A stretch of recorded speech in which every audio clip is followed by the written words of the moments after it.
Jesus is alive! Amen? Amen. Tayong lahat po ay tumayo at palakpakan po natin ang ating Panginoon.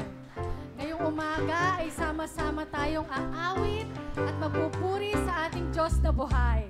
Sabi nga po sa 1 Corinthians 15:21, since death came through a man, the resurrection of the dead comes also through a man. So today, let's celebrate the resurrection of our Lord Jesus Christ. Hallelujah!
recognize your great, O God.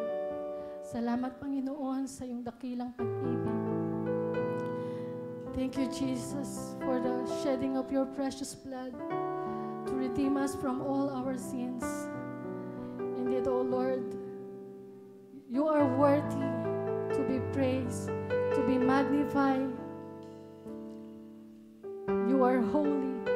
Truly, Lord, that this praise and worship belongs to you. In Jesus' name, amen.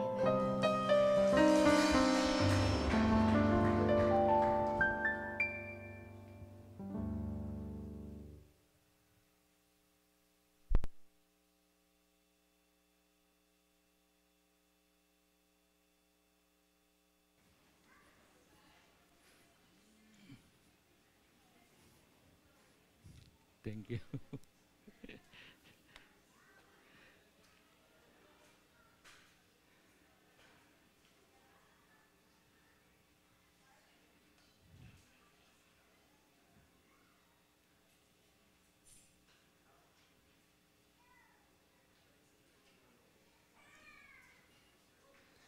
Amen. Praise God. Hallelujah. Glory to God. Hallelujah. Purihin ang Panginoon.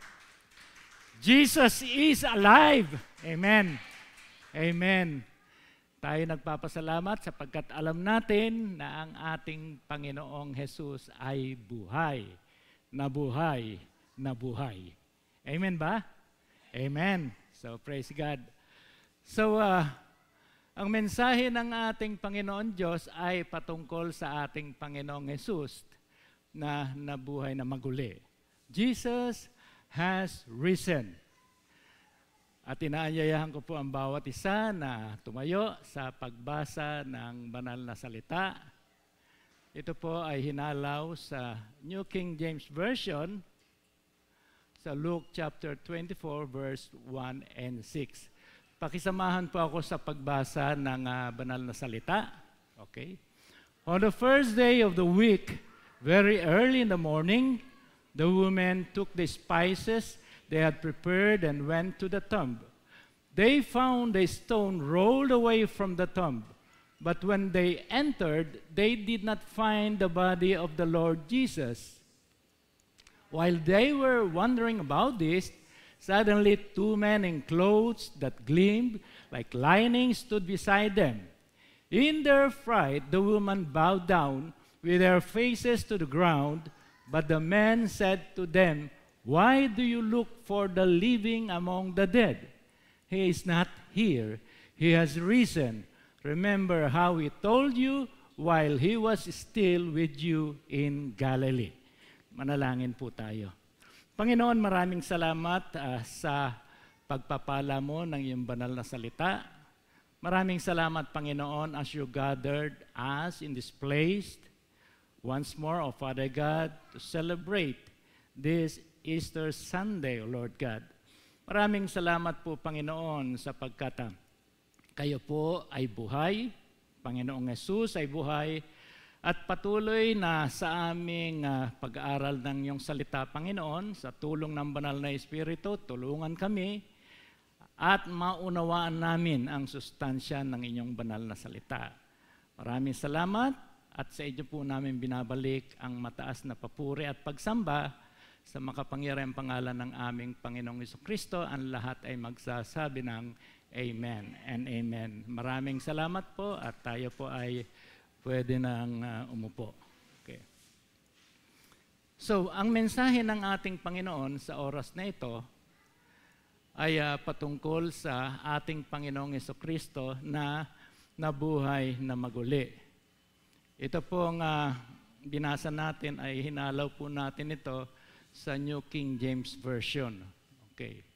So, meron lamang po akong ikikwento sa inyo. Okay.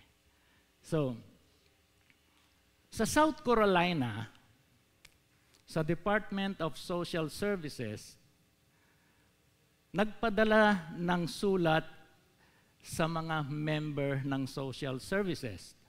At ito ang sinasabi. English po ito dahil sa Amerika.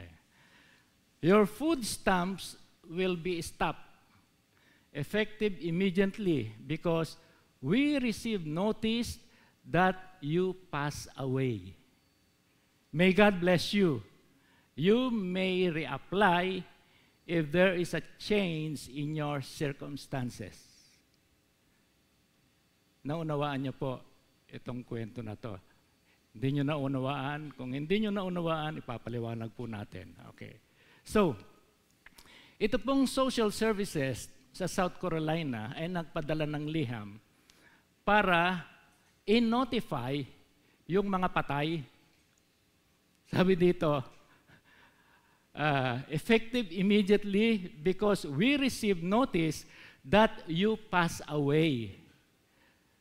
So, if you pass away, God bless you. Sabi dito, you may reapply if there is a change in your circumstances.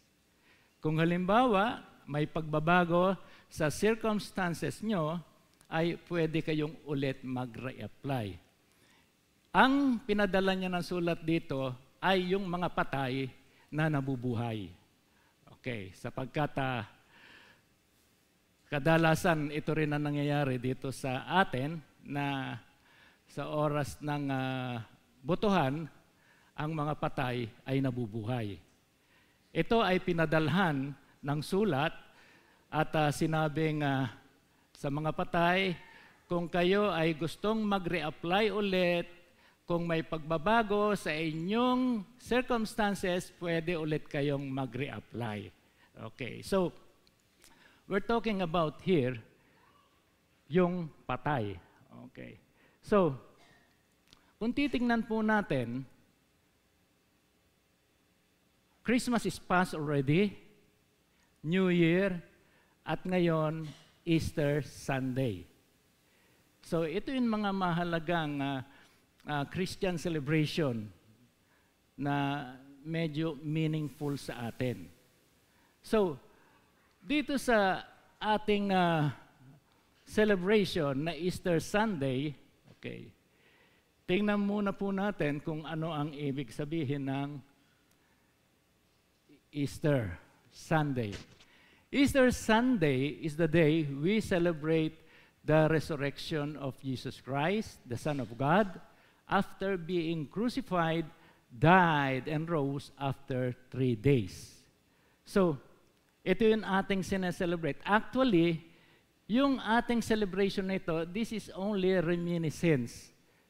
At hindi natin sinasabing yearly ay nabubuhay ang ating Panginoong Hesukristo. Okay, sapagkat the Lord Jesus Christ is alive forevermore. Okay. So, we only remember it.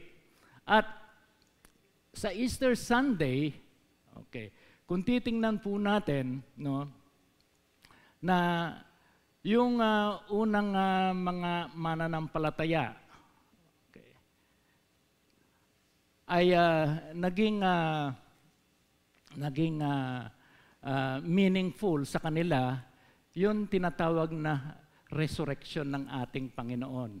And that happened first day of the week, Sunday. So, dahil dyan sa pagkabuhay na maguli ng ating Panginoong Jesucristo, yung mga early Christians, they broke the law of Sabbath. Sapagkat every Sabbath, every Saturday, doon nila ginagawa ang kanilang service o kaya yung kanilang worship. But then because of the resurrection of the Lord Jesus Christ, ito ngayon ay ginagawa na nila, yung service nila every first day of the week. Ito yung Sunday. At titingnan natin yung salitang Esther, okay, yung salitang Esther na ating dinefine, sabi dito, Acts chapter 12 verse 4, and when he had apprehended him, he put him in prison and delivered him to 4 quaternions of soldiers to keep him, intending after Easter to bring him forth to the people. Ang tinutukoy po dito ay yung na-apprehend nila si Peter. So, Herod already killed James, the brother of John. At pagkatapos nito, pinahuli ni Herod si Peter. Pinakulong niya. At nung pinakulong niya, ihaharap siya sa mga tao, and this will happen after Easter. So, ito lamang yung isang salita na Easter natin na sa Bible, makikita natin yung salitang Easter. Actually, sa ibang version, yung salitang Easter, it is Passover. Passover ang pinaka-meaning ng Easter sa ibang translation. So, ang Easter ay galing sa salitang estre. Estre. Yung Easter, binaliktad lang yung ER, ginawang RE. Estre. Or Estera. It is an Anglo-Saxon name of a Teutonic goddess of spring and fertility. Actually, ito ay, kung titingnan natin, during the old times, ito ay pagan custom tradition during those times. At kadalasan, iniuugnay ito doon sa rabbit, no? Na kung saan ang rabbit, very sacred doon sa Germanic goddess na Estre. Sapagkat the goddess of Estre is the goddess of fertility and springtime. At kung nalalaman na lang natin na ang rabbit ay madaling mag-multiply. Okay. Sino nag-alaga na ng rabbit dito? Hindi pa kayo nag-alaga. Kami nag-alaga na talagang madaling mag-multiply ang rabbit. So, rabbit, it was niugnay yung Estre, Anglo-Saxon name. It is a Germanic tradition na kung saan ito ay inugnay doon sa Teutonic goddess of spring and fertility, na kung saan yung rabbit binigyan nila ng tinatawag na pagtingin. At pangalawa doon, sa mga pagan customs traditions ay yung bang egg. Okay. Hindi ba pag Easter sometimes famous yung egg? Okay. Kasi during the old times, yung mga Egyptians, pati yung mga Romans, they usually give yearly doon sa kanilang mga gustong bigyan ng regalo ng egg, sapagkat ang egg, it is a symbol na kung saan egg have a very fertile, or that they may have a very fertile or productive year. Kaya egg ang kadalasang nireregalo o binibigay ng mga early Egyptians at saka mga Romans. But then, rabbit, egg, wala itong kinalaman doon sa pagkabuhay na maguli ng ating Panginoong Jesucristo. Yan lang po ang every human traditions na sometimes medyo inuugnay nila yung mga bagay, lalong-lalo na dito sa sa ating pag-celebrate ng Easter Sunday. So, alam naman po natin na sa Easter Sunday, if we will recall yung sufferings ng ating Panginoong Jesucristo, okay, na kung saan ang ating Panginoong Jesucristo, okay, during the Last Supper, ito yung Passover meal, na kung saan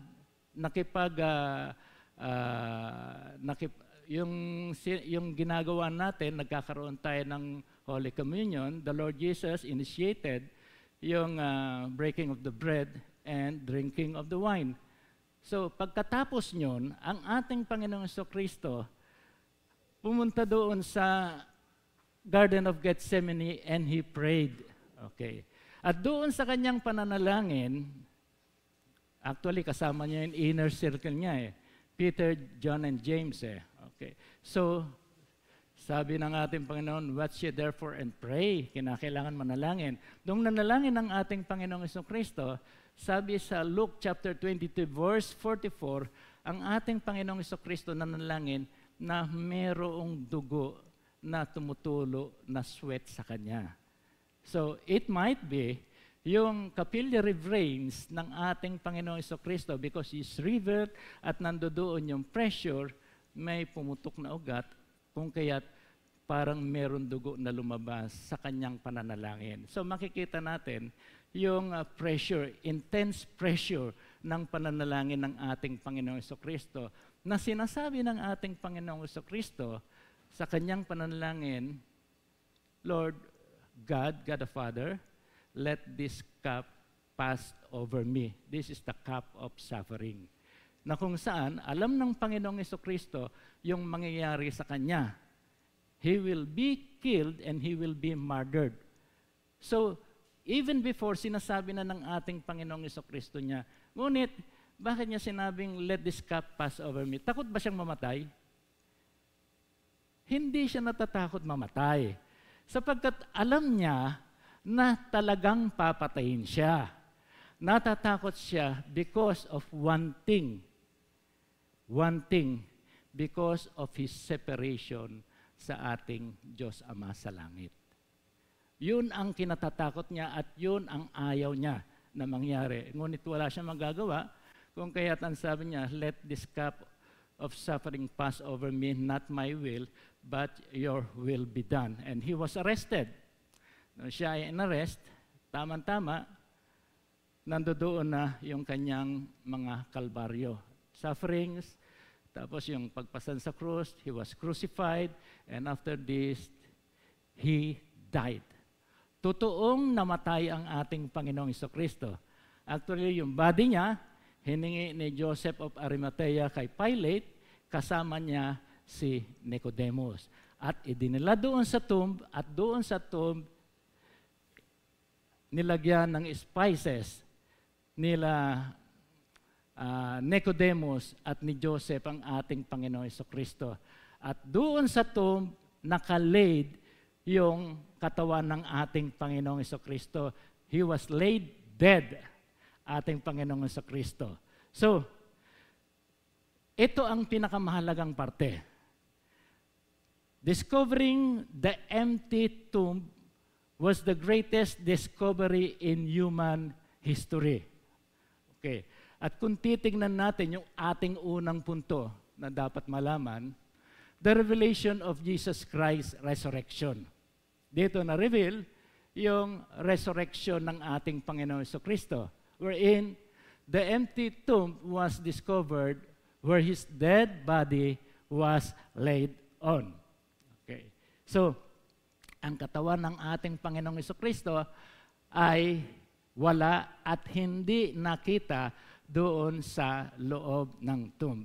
Actually, yung mga babae, the woman, okay, sabi doon sa on the first day of the week, very early in the morning, the woman took the spices they had prepared and went to the tomb. Pupunta yung mga woman, sila Mary Magdalene, okay, at sila Salome, pupunta doon, dala-dala yung spices sapagkat gusto nilang i-embalm o i-anoint ang katawan ng ating Panginoong Jesucristo. But then, hindi kaya nila naisip yun. Pupunta sila doon na alam nila na yung tomb ng Panginoong Jesucristo ay merong mabigat na bato na nakaharang sa entrance nito. Okay. So, pagpunta nila doon, okay, ang stone na nandoon ay nakabukas. Nakabukas yung great stone na nandoon. At ang pinakamahalagang na-discover ng mga mananampalataya ay nakita nila very, very plain na ang dead body ng ating Panginoong Jesucristo ay wala doon sa tomb. Kung titingnan natin, itong mga babae nito, they are witness doon sa pagkamatay ng ating Panginoong Jesucristo sa krus ng Kalbaryo. And they are witness na yung katawan ng ating Panginoong Jesucristo ay inilagak doon sa loob ng tomb. doon sa grave. So, bakit ganun na nangyari? No? Meron tayong makikitang mga mahalagang bagay doon sa discovery ng pagkawala ng katawan ng ating Panginoong Hesukristo doon sa loob ng tomb. Actually, yung grave ng ating Panginoong Hesukristo ay nandoon 3 days. So Saturday is Sabbath day. But then, doon sa Sabbath day, dapat malaman natin na the body of the Lord Jesus Christ, the dead body of the Lord Jesus Christ, and the law, and its observance of the Passover and the Sabbath had no authority sa ating Panginoong Hesukristo. Ibig sabihin, because the body of the Lord Jesus Christ was dead, walang kinalaman yung Passover, yung celebration ng Passover, at walang kinalaman yung law of Sabbath. They have no authority sa ating Panginoong Hesukristo. At yan, very symbolic yan, doon sa sinasabi sa Romans chapter 7 verse 4, na in Christ's death, believers become dead to the law. Sa pagkamatay ng ating Panginoong Hesukristo sa krus ng Kalbaryo, every believers are dead to the law. Why? Because every believer is under grace. Ito yung isang symbolic na dapat makita natin doon. At may isang bagay pa. Jesus arose on the first day of the week, it is Sunday morning. Meaning to say, yung katawan ng ating Panginoong Hesukristo was in the grave 3 days, as He said. So, His resurrection from the dead was a triumph, a conquest over death. So, death reigns no more, its rule has been broken. Ibig sabihin, dahil ang ating Panginoong Hesukristo ay nabuhay na maguli, galing sa patay, He conquered death and He triumphed over death. Ibig sabihin, tinalo ng ating Panginoong Hesukristo yung kamatayan. Okay. So, the first day of the week. Kaya nga, yung sinasabi ko kanina,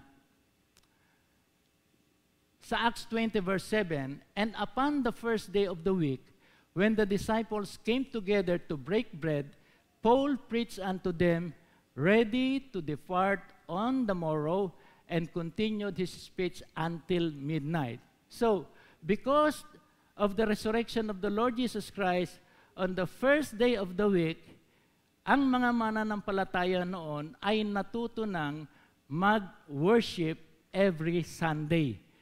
Tulad halimbawa ng sinasabi dito sa Acts chapter 20, verse 7.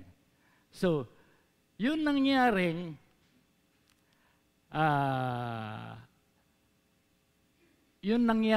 pagkabuhay na maguli, ito yung confirmation na sinasabi doon sa Matthew chapter 17, verse 22 to 23. When they came together in Galilee, He said to them, the Son of Man is going to be delivered into the hands of men. They will kill Him, and on the third day, He will be raised to life, and the disciples were filled with grief. Ito yung confirmation na after 3 days, ay mabubuhay na maguli ang ating Panginoong Hesukristo. So, it is very, very true na ang ating Panginoong Hesukristo ay nabuhay na maguli sa mga patay. Tingnan po natin yung pangalawang punto. Sabi dito, Christ's resurrection confirmed by witnesses. It is confirmed by the woman with spices to anoint Jesus' body in the tomb, and it was confirmed by angels testifying Jesus Christ has risen. Okay. Sino ang nagko-confirm muna? Yung mga babae. Okay.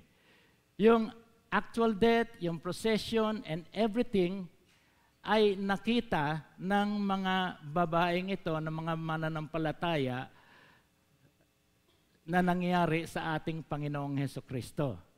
So, they knew very well na ang ating Panginoong Jesucristo ay namatay. Kung kaya't itong mga babae nito, sila ang nagpapatotoo na ang katawan ng Panginoong Jesucristo ay wala doon sa tomb, na kung saan doon na ilagak ang katawan ng ating Panginoong Jesucristo. May isang bagay na dapat natin maunawaan dito. The woman brought spices. Ano ang ibig sabihin yon? They brought spices because they want to anoint and embalm the body of the Lord Jesus Christ. Makikita po natin dito ang tinatawag na pag-ibig, love and care nitong mga mananampalataya, nitong Christian woman sa ating Panginoong Jesucristo, na kahit napatay ang ating Panginoong Jesucristo, nandoon pa rin yung kanilang pagtingin, yung kanilang pag-aruga, at yung kanilang care sa ating Panginoong Jesucristo. Patay na ang ating Panginoong Jesucristo. So, how much more kung halimbawa buhay ang ating Panginoong Jesucristo? They show their love dito sa ating Panginoong Jesucristo, and they were focused sa ating Panginoong Jesucristo na naging tagapagligtas ng sanlibutan. Ang mahalaga po sa atin, no, minsan tayo nagiging mapagmahal pagpatay na yung tao. Okay. Pero pag buhay pa yung tao, wala lang sa atin. Pero pagpatay na yung tao, doon bibigyan natin ng magandang burol, bibigyan natin ng magandang service, may mga bisita, at doon magkakaroon ng eulogy. Sasalitaan lahat ng tao na si ganito ay napakabuti, mabait. So, every good things sinasabi ng mga nandoon sa burol. Pero, yung immediate na mga kamag-anak, nung buhay pa, wala lang. Hindi naaalala yung kanilang namatay na mahal sa buhay. But then, dito, makikita natin na even ang ating Panginoong Jesucristo, mayroon silang love and care during the time na ang ating Panginoong Jesucristo ay buhay pa. They also show their love and care sa pamamagitan ng kanilang gagawin doon sa tomb, na kung saan nandoon ang katawan ng ating Panginoong Jesucristo. Ngunit, wala doon. At isang makikita natin dito, yung mga Christian believers during that time ay masunurin. They did not break the law of Sabbath. Okay. 6:00 ng Saturday, nung natapos na yung Sabbath, doon pa lang sila bumili ng mga spices. At hindi naman sila pwedeng pumunta ng gabi. So kaya early in the morning, doon sila pupunta at i-embalm ang katawan ng ating Panginoong Jesucristo. So, those early Christians were moral and truthful. Hindi sila nag-iisip ng ano pang bagay na merong makikita silang sa kanilang mga hindi pagsunod. So, they are law-abiding Christians during that time. I believe sa atin ngayon, law-abiding din naman ang mga mananampalataya ngayon. So, the great stone was seen rolled away, open from the entrance. Okay, so, for the witnesses to the resurrection that needed to enter the tomb and to see the truth, kinakailangan bukas yung malaking bato na yon. Bakit nakabukas yon? Hindi yung binuksan ng anghel para dumaan ang Panginoong Jesucristo. Hindi. Binuksan kaya yon para dumaan ang Panginoong Jesucristo doon nung nabuhay siya? Hindi po. Sapagkat even na ang bato na yon ay nandoon sa entrance, Jesus can pass through. Because of the heavenly body of a spiritual dimension. And the spiritual dimension has no physical bound. Ang ating Panginoon Jesucristo, with a resurrected body, with a glorified body, yung spiritual dimension has no physical bound. So, kahit na sarado yon, ang ating Panginoong Jesucristo ay makakalabas.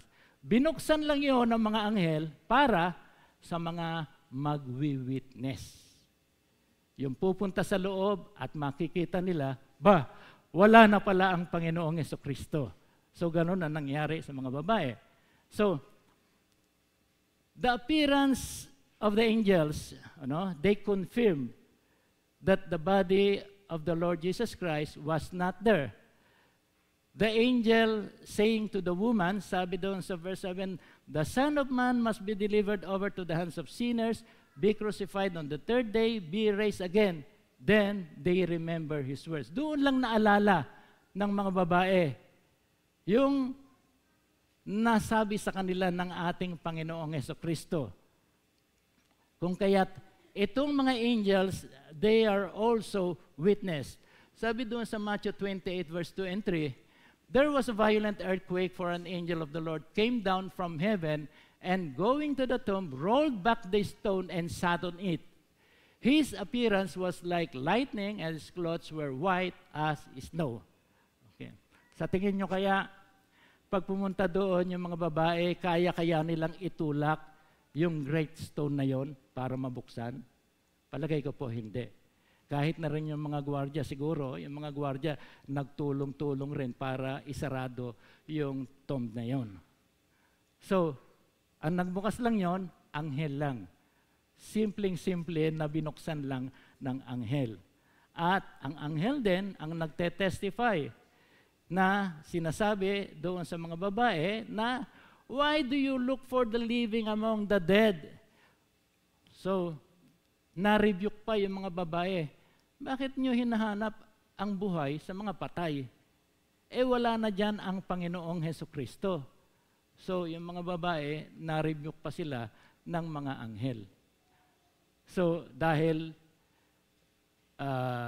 magbibigay ng service yung mga babae sa ating Panginoong Jesucristo na akala nila patay during that time. Pero pagdating nila doon, nakita nila wala ang ating Panginoong Jesucristo. Sabi ng angel, why are you looking? Why are you looking? Sabi ng mga anghel, why do you look for the living among the dead? Okay. So, ang ating Panginoong Jesucristo ay buhay. And even the angels testify doon sa mga babae na ang Panginoong Jesucristo ay buhay. And the angels had to proclaim that Jesus is not here. They declared and impressed to them that Jesus is alive. Ano ang benefit ng mga Kristiyano sa resurrection ng ating Panginoong Jesucristo? Sabi sa Romans 8 verse 11, and if the spirit of Him who raised Jesus from the dead is living in you, He who raised Christ from the dead will also give life to your mortal bodies because of His Spirit who lives in you. Ang Espiritu na bumuhay sa ating Panginoong Jesucristo, yan din yung Espiritu na nasa inyo. Ano yun sa inyo? Spectacular ba sa inyo yun? Magnificent ba sa atin yan? Yung Espiritu na bumuhay sa ating Panginoong Jesucristo, yan din yung Espiritu na nasa inyo, nasa mga mananampalataya, at nasa mga taong mayroong pananampalataya sa ating Panginoong Jesucristo.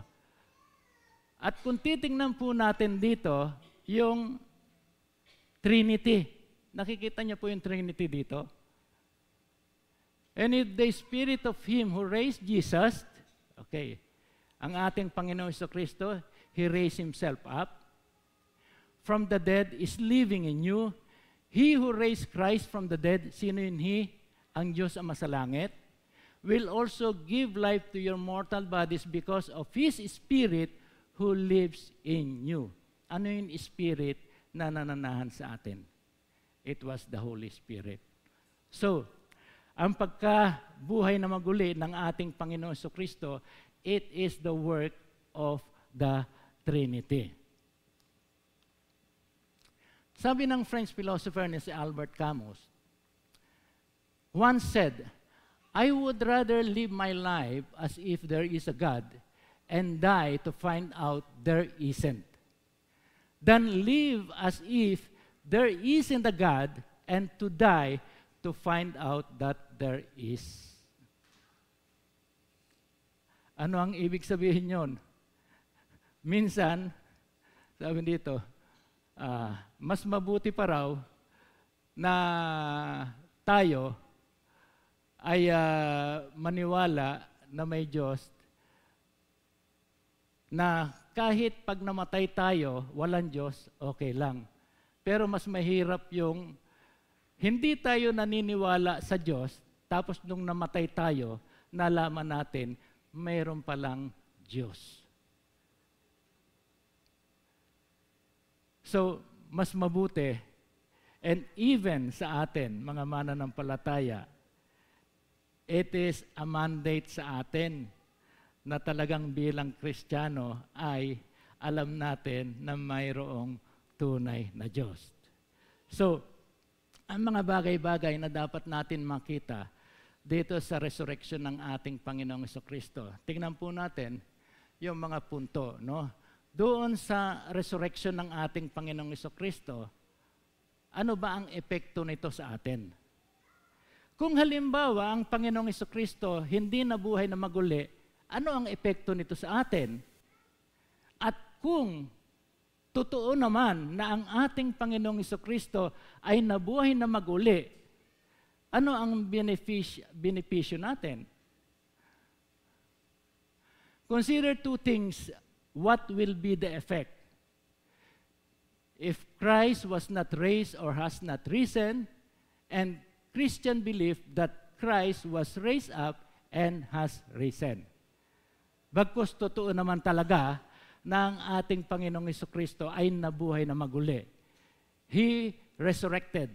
Nabuhay siyang muli. Pero tignan natin kung ano ang epekto kung walang resurrection. Malaking significant ba kung halimbawa ang resurrection ay hindi naganap? Ano ang resulta nito sa atin?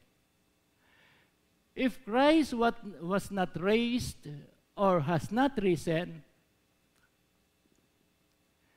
the gospel preaching is in vain. Ang reference natin dito sa mga titingnan nating ay yung sa 1 Corinthians chapter 15 verse 12 to 24. Kung ang Panginoong Jesucristo ay hindi nabuhay na maguli, yung gospel preaching ay baliwala.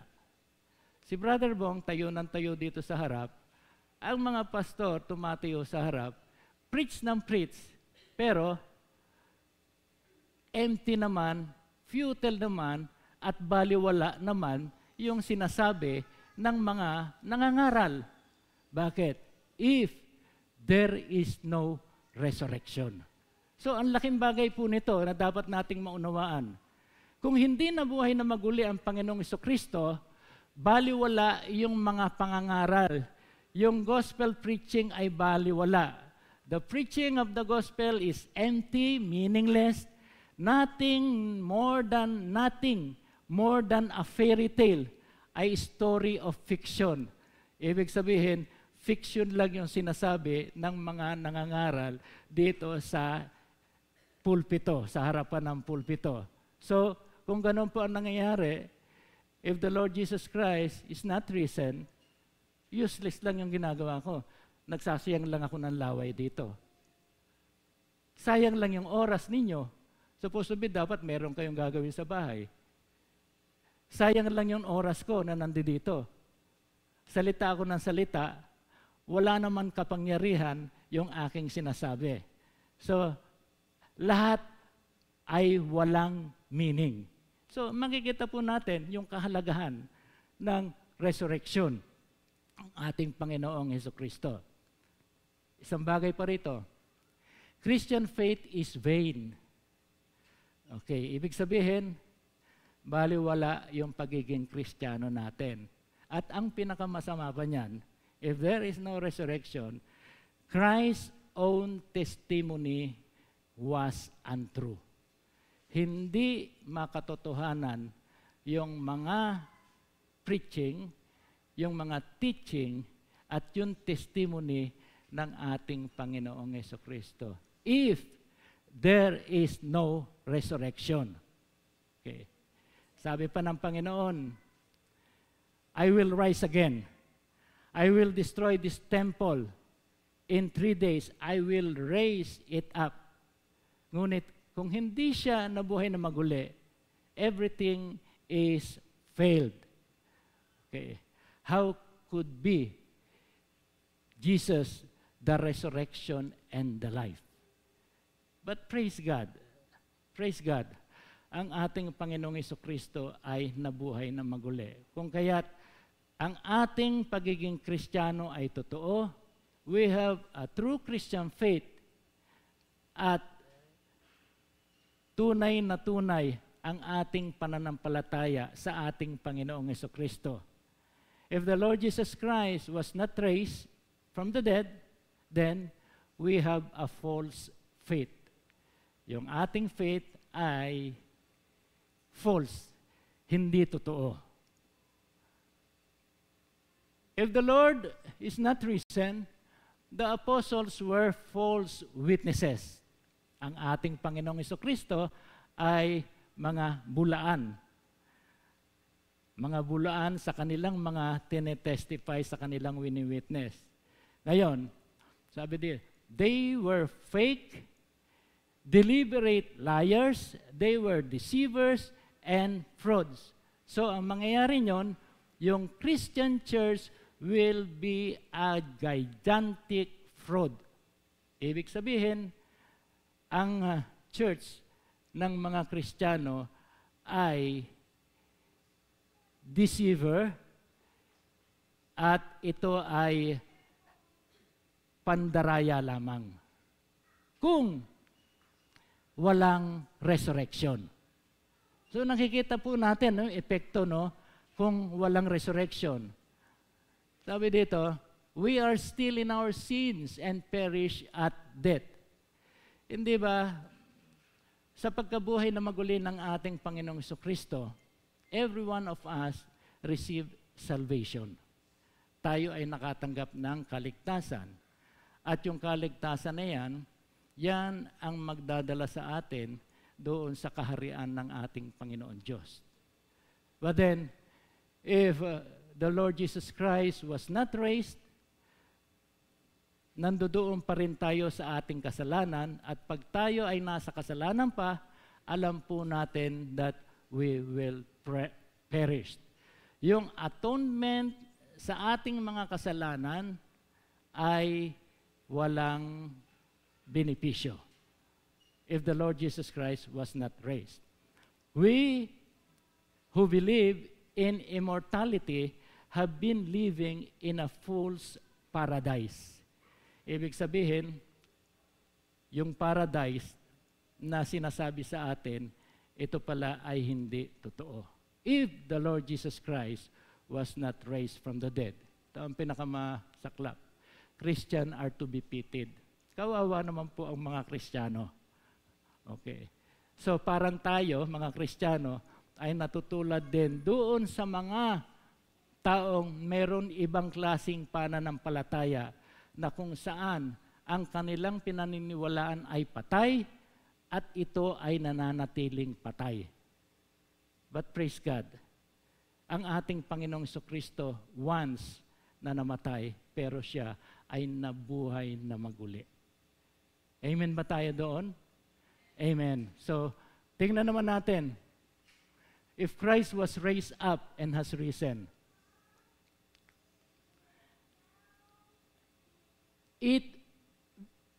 it verifies our justification.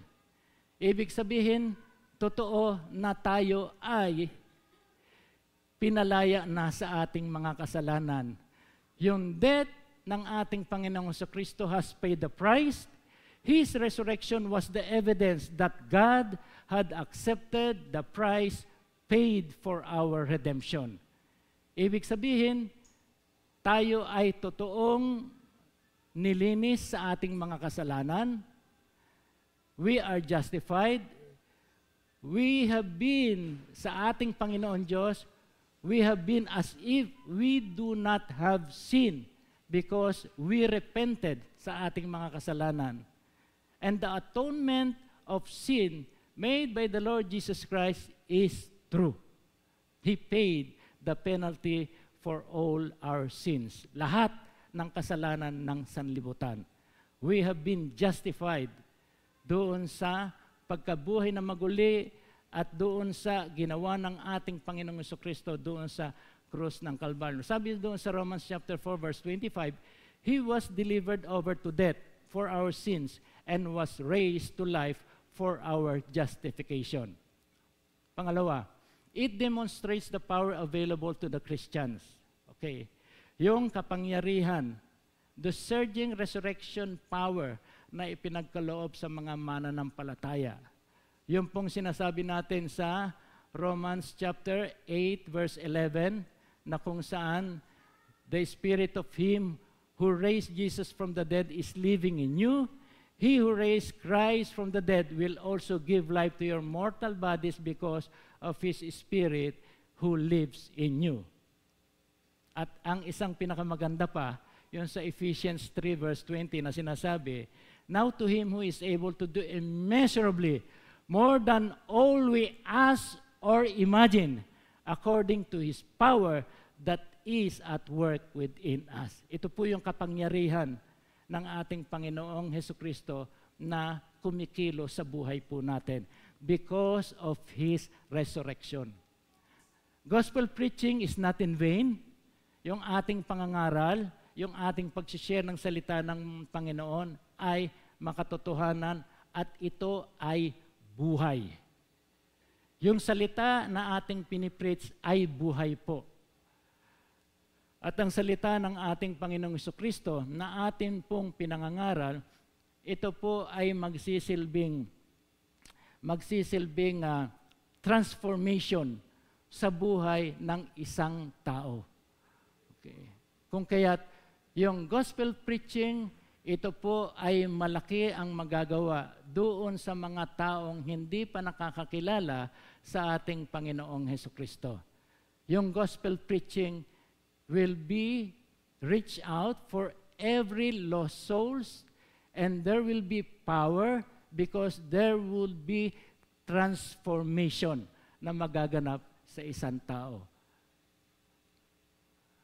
Christian faith is not in vain.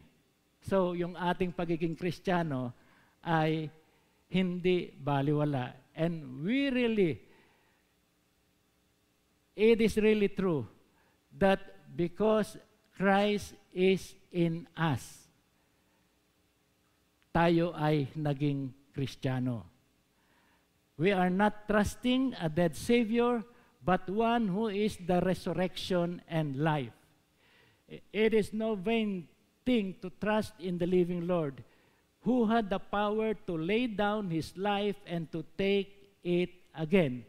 So, ang ating pagiging Kristiyano ay very authentic. Totoo po ang ating pagiging Kristiyano dahil doon sa pagkabuhay na maguli ng ating Panginoong Jesucristo. Number 5, it gave us hope concerning our own resurrection. At dahil ang ating Panginoong Jesucristo ay nag-resurrect, sabi dito, His resurrection give us a living hope, especially concerning the resurrection of every believers. Kung ang ating Panginoong Jesucristo ay nag-resurrect, tandaan po natin, every believers will also taste resurrection. Ito yung pagdating ng time na dumating ang ating Panginoong Jesucristo at ang mga mananampalataya ay mararapture. Okay, sorry na lang sa mga hindi mararapture. Praise the Lord. Okay. So, number 6, it demands our complete loyalty. Sabi sa Romans chapter 14, verse 7 to 9, wala sa slide natin to. Sabi dito, for none of us lives for ourselves alone, and none of us dies for ourselves alone. If we live for the Lord. And if we die for the Lord. So, whether we live or die, we belong to the Lord. For this very reason, Christ died and returned to life so that He might be the Lord of both the dead and the living. Dito po makikita na habang tayo po ay nabubuhay bilang isang Kristiyano, makikita po sa bawat mananampalataya yung tinatawag na loyalty sa ating Panginoon. Bakit? Kasi ang sabi ng ating Panginoong Jesucristo, come, follow me. So dahil kilala natin ang Panginoong Jesucristo, because He is the great shepherd, tayo ngayon ay susunod sa Kanya. And sabi dito, if we live for the Lord, and if we die for the Lord. Amen ba tayo doon? We will die for the Lord. Baka mamaya pag may nakatutok na sa ating baril at sinasabing, i-deny mo ang pagiging Kristiyano mo. Paano kaya? Ano kaya ang magiging magiging reaction natin? Ito, totoo to. Sa ibang mga bansa where Christians were persecuted, totoo pong nangyayari ito. Na pinadidinay yung pagiging Kristiyano nila. Hindi pa po dumarating sa punto sa buhay natin dito yung pangyayaring yan. But then, sa ating ibang mga kapatid na Kristiyano na nasa ibang bansa na mahigpit, nangyayari po ito. Then we are not of all men most miserable. Pag walang resurrection, we are the most pitied and most miserable. But if there is resurrection of the Lord Jesus Christ, we are not of all men most miserable. In conclusion, the empty tomb awakened us that Christ has risen, and Christ's resurrection is power for us believers to be a witness for Christ. Ang resurrection ng ating Panginoon Jesucristo, it is power sa bawat isa sa atin. May kwento. Yung isang Muslim, tinatanong siya ng kanyang kapwa Muslim, ano ba nangyari? Bakit ka naging Kristiyano? Ang sabi ng Muslim, ganito kasi yon.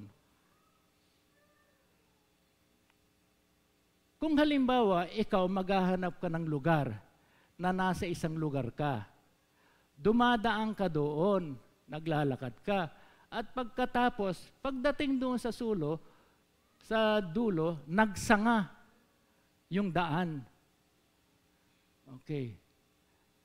Mayroong tao na nandoon sa kaliwang sanga at mayroon din tao na nandoon sa kanang sanga. Okay, pero yung nandoon sa kaliwa, patay. At yung nandoon sa kanan, buhay. Ang tanong, saan ka pupunta para magtanong kung saan ang daan na pupuntahan mo? Saan ka pupunta? Doon sa patay. Hindi ka pupunta doon. Sapagkat pag pumunta ka doon, hindi ka makakausap nyon. Hindi ka matutulungan nyon. At walang mangyayari sa iyo. But then, ang gagawin natin, ang gagawin niya, ang ginawa niya, pupunta siya doon sa lugar na kung saan buhay ang tao para pwede niyang tanungin yung lugar na kanyang pupuntahan. Tayo po mga mananampalataya, ang ating Panginoon Diyos po minsan namatay. Ngunit pagkatapos ng kanyang kamatayan, after 3 days, siya po ay nabuhay na maguli. And even now, and in everlasting, ang ating Panginoong Jesucristo will remain alive and will remain alive forevermore. Manalangin po tayo. Panginoon, maraming salamat po sa oras na ito. Patuloy po, Panginoon, na maipadama mo sa amin ang kahalagahan ng pagkabuhay na maguli ng aming Panginoong Jesucristo. It is a great thing, O Lord God, na nalaman namin ang katotohanan na ito, O Lord God. Sapagkat yung pagkabuhay na maguli ng Panginoong Jesucristo, it is a power for every believers. Kapangyarihan to, sapagkat ang inyong mga salita ay kapangyarihan sa bawat mga mananampalataya. Maraming salamat, Panginoon, na habang kami ay nabubuhay pa, mayroon kaming pwedeng lapitan na totoong buhay upang maging kasagutan sa lahat ng aming mga pananalangin. We thank you, O Lord God, sapagkat you always put in your heart, O Lord God, ang pag-ibig mo sa amin.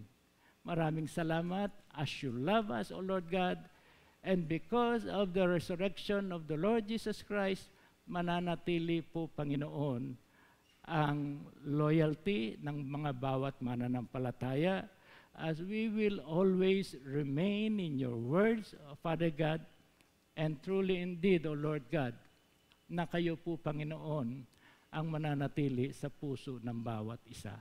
Marami pong salamat at tunay nga po sa inyo namin binabalik ang mataas na papuri at pagsamba sa makapangyarihang pangalan ng aming Panginoong Jesucristo at ang bawat isa ay magsasabi ng Amen and Amen and Amen.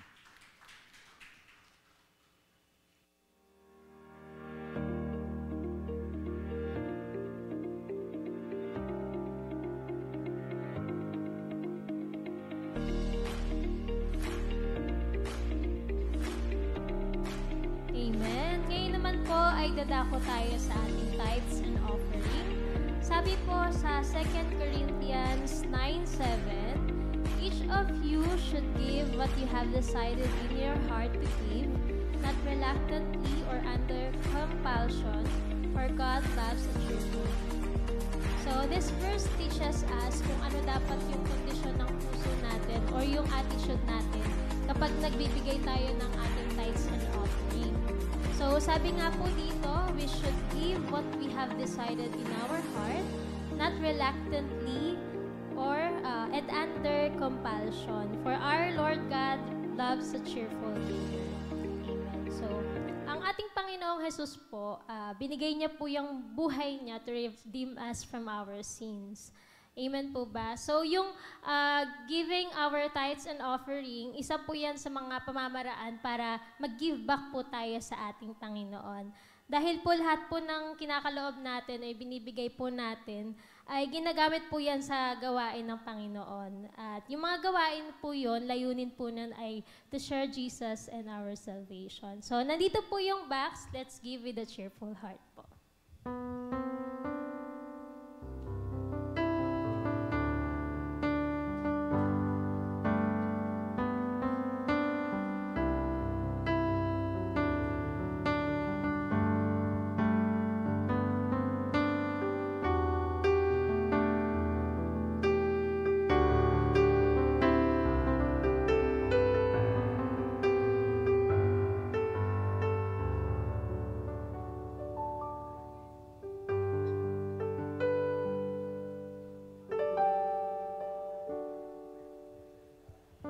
Inaanyayahan ko po ang lahat na tumayo.